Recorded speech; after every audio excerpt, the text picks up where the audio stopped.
So at Augusta this past week, I got to follow three extremely high-level players that are playing in the tournament this week. And it was kind of fascinating because I had a younger player that is just getting out there on tour. I had a couple past champions, one a little bit older, one kind of middle-aged, so to speak, in their 30s. That's not even middle-aged, young still. But basically, I was kind of interested just watching them go through and then watching them kind of walk from tee box to tee box and understanding the physical demands. The younger one was coming back from a little bit of an injury.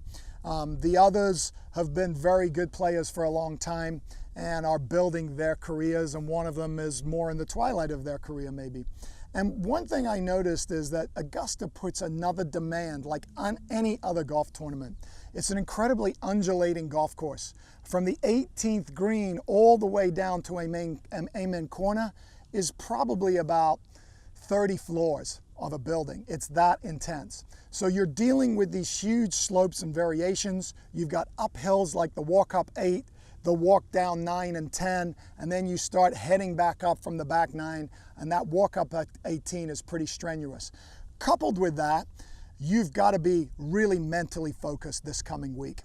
And the reason being is because you're playing a golf course that has demands like most of these guys don't see.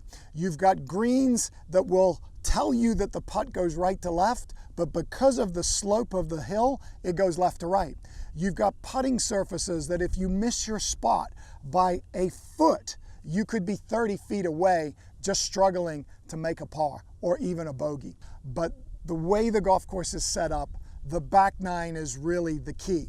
Now, once if you can get in a position to be in that back 9 on Sunday, you have a chance. And that is the beauty of this golf course, is you've got to struggle kind of through 10 and 11, and then you've got a short par 3 that's not so easy. Very narrow green, winds are swirling around the green. What looks like it should be a 9-iron or maybe a wedge could be something completely different. So you've got to pick the right time. So you're going to see them taking a little bit of extra time. And the demands physically of walking that golf course, making sure that they're getting enough hydration, enough fuel in their bodies, and the specific demands for each of them.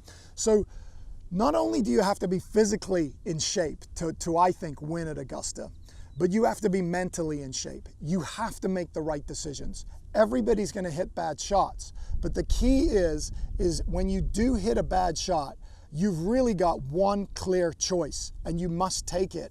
If you don't, you're going to end up with maybe a 4 if you're lucky, but potentially a 6 or 7 if you're not.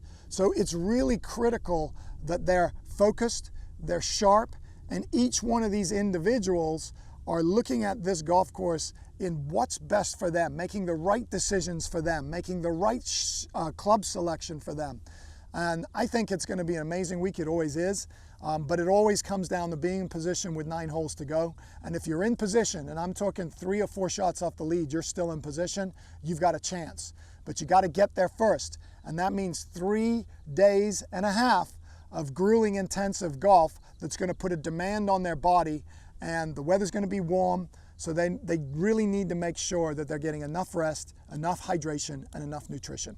And it's going to be an amazing week. I always love it.